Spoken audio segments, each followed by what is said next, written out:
Hello and welcome into the latest edition of ESPN FC. Kay Murray, Craig Burley and Stevie Nicol here in the studio. Lots to get to, including the FA Cup, and that's where we'll kick things off tonight as we got to see Hull City from the Championship hosting Chelsea. Let's get word from Liam Delap speaking after the game. Liam, congratulations. These games are never easy, coming to a lower league team and the snow's coming in. How pleased are you to make it through tonight? Yeah, of course, we came here with only one task, and that was to win, and we showed that we could battle and also play some good football. So yeah, we're all happy. Talk about good football, but Pedro Neto, a hat-trick. You set up 2 or 3 of them. I mean, how impressed were you with him? Yeah, he's an incredible player. He's playing in a position that he's not even used to today, but he just showed his quality. He's an incredible player, and he's really good, and I'm happy for him. Before we get on to the other positives, I have to ask, what on earth happened in the first half where you thought you'd score? What happened? I swear on my life, yeah, I almost ran off.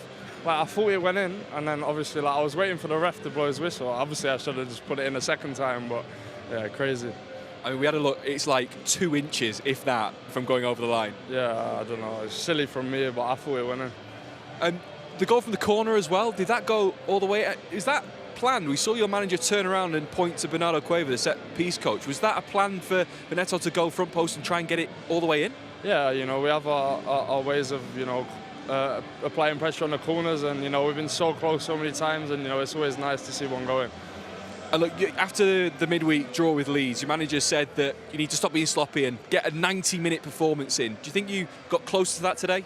Yeah, of course. I think there's obviously some moments in the game where we do come off it a little bit, but we just need to keep building under Liam, and hopefully we can put them collective performances together and start getting more points. Oh, well, and tonight. Thank you very much. Now we welcome in Nedum Onuoha, who was pitch side for us tonight. What stood out in this 4-0 win for Chelsea, Nedum? I think for me it was more a case of like how comfortable they made the game for themselves. A whole City side who were playing at home with 25,000 people here. They're up near the top of the Championship and pushing on to get into the Premier League. But it seemed like it was more than one league separating the two sides. I think Chelsea moved the ball so well. And even times where Hull were trying to be on the front foot and try and get to them, very quickly they beat the press and we're going full speed towards that Hull goal. And I think from a Hull perspective, they'd obviously be disappointed in terms of how they played relative to how they've done for the rest of the season so far. But yeah, Chelsea, I thought they were good. And I think sometimes when you watch them on TV, and when you watch any side on TV, you can't really get a feel for it. But being down here pitch side, and to see some of the things that they were trying to go for, some of the combinations, the link-up play, the speed, the duels, the transitions and stuff, I was impressed. I think Chelsea are obviously a good side, and I could see just little by little what Rossini's trying to do. And as a consequence, the way that they played today, it was a very, very comfortable game. On a very cold night, a night that could have been a potential slip-up, especially given how you could argue they slipped up against Leeds just a couple of days ago. But instead, it was a very comfortable game. And that's a huge credit to Rossini and his players. It's a long night at the office, don't you, when they're cutting the grass behind you? Nedum. And a cold one. Yeah. And we're playing. Listen, don't shrug your shoulders. I don't want you. We're playing cold bingo with you. Now that's at least 6 from the live game into the FC show here. Not a lot of sympathy, but Chelsea. Just to echo that, very professional from their perspective. Never felt from the start of the game that they were ever going to be in trouble. Even at 1-0, if it stayed that way, which it didn't, it just didn't feel Hull had that extra gear. I think they will be disappointed. I mean, obviously, look, we think the FA Cup is big, right? But teams do it differently now. Teams make some changes. Teams are looking at getting promoted, as Hull are. And so, back in the day, you'd have been in the dressing room absolutely gutted that you've not... Got up a fight, basically, yeah. You've not given as good as what you probably can in a showcase game against one of the top 4 teams in England. But, I get the feeling they'll go in there now and think, right, it's all about promotion. It's all about the playoffs and possibly automatic if they have a good run. And, that's kind of how it felt to me. I mean, it was a little huffing and puffing at the end from Hull City, but it was 4-0 by that point. So I think from their perspective, disappointing. From Chelsea's perspective, and Liam Rossini's start to this Chelsea career, fledgling career, 2 losses against the best team in the country, Arsenal. Disappointing against Leeds to be 2-0 up, but it's hard to argue with the rest of the results. They've been pretty good. But the game could have been tighter and really should have been tighter if Hull had been better, which they were not, then it would have been a story. You know, if that had been at the end of the season and they're pushing to get in the Champions League, then you can't do stuff like that. So a small thing tonight, but coming off the back of the Leeds game, you know, as Stevie said, you shouldn't have to be talking to professional players of this calibre about just churning out, particularly in today's game where everything is let go. And there was no VAR at this game itself, this FA Cup tie, but as a general rule of thumb, Chelsea are playing with VAR every week, like every other club in the Premier League. And the whole edict now is to just keep going, particularly at key moments, and then they can go back and review it after. So he shouldn't have to be having a discussion with any of his players about how the game is officiated.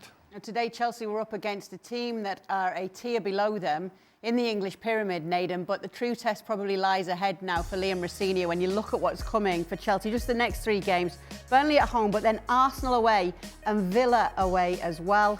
That's what things are looking like for them as it stands right now. What do you make of this? Is this going to be the true test of how he is as a coach? Yeah, I think so. And especially with the weeks after that as well, you'll see the Champions League come back into play. And I think they'll be ready for those sorts of tests. I think one of the things with Chelsea in the last, say, couple of years, at times maybe they lack the consistency to be really good across a load of games. But I think in individual games, you can see them cause problems for so many different sides. You know, we saw them do that against Arsenal in the league earlier in the season. And I'm sure as his teams run into form, he has the belief in those players. I think the players have belief in themselves. I think he's trying to present an attacking style of football, which essentially every player wants to be a part of. And as I saw today, it felt like a team that was building on what they've done in times gone by. So yes, it's going to be a test for them, but I wouldn't bet against them being able to sort of disrupt some of these games up ahead. Like Aston Villa, they're ahead of them, but they're not miles ahead of them in terms of how they're playing at this moment. And in fact, you've seen them not be great in recent weeks, but still find ways to get results. Whereas for Chelsea, they'd won the 4 league games to start with, drawn the last one against Leeds, so they're in great form. They're in as good form as anyone else in this league right now. So I back them to do pretty well. Maybe there's a sense of recency bias because I've just seen it in the flesh, but I think they'll be up for that challenge. And you know, essentially, if you want to be successful come the end of the season, you know, this is a key part of the season now, which we're all looking forward to. The games against Arsenal and Villa are actually, for us, coming at a great time. Because we've been sitting here talking about this Chelsea side under Rosenior. And the only difference we can really see is that they're actually winning games they're supposed to. They're on a great run of games, but all the games basically have been games where they should win. And Burnley at the weekend is another one of those. But at Arsenal, at Villa, we'll figure out if there is a difference between Maresca's team and Rosenior's team. Because looking at it, it's hard to tell, particularly because he's making as many changes as Maresca did as well. So the real test of where this team is will be at Arsenal and Villa, those 2 games, and we'll find out whether this Chelsea team is any different under Rosenior than it was under Maresca. You've got this fight for the title, which I think we all think, you know, well, no, it's Arsenal and Man City, if indeed it is a fight, but it's certainly relatively close. And then you've got this real bun fight for Champions League football. And Liverpool are right in the mix of that now. They should have been in the title fight, but they're not. We've chronicled their season at length. You've got Man United resurgence. You've got Chelsea, who have been getting some decent results, but they're not anywhere near guaranteed. You've got Villa, who can be hot and cold. And so you've got all these sides. And listen, the title race may be over, and that may be what we're hanging our hat on. You know, who's going to get in the Champions League? Because I think that is going to be arguably, potentially tighter than the title race itself. Primarily because of Liverpool's, issues.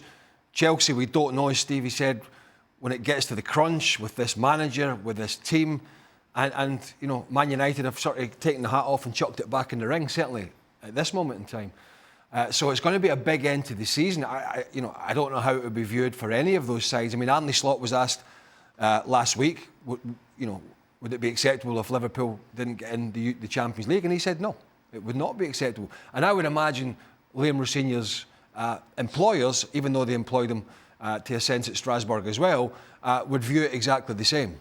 And so I think his remit, like the rest of them, would be Champions League football. The sort of outlier here is Michael Carrick and Man United, because nobody expected them to get in that Champions League, and they're giving themselves an opportunity at this moment in time. Yeah.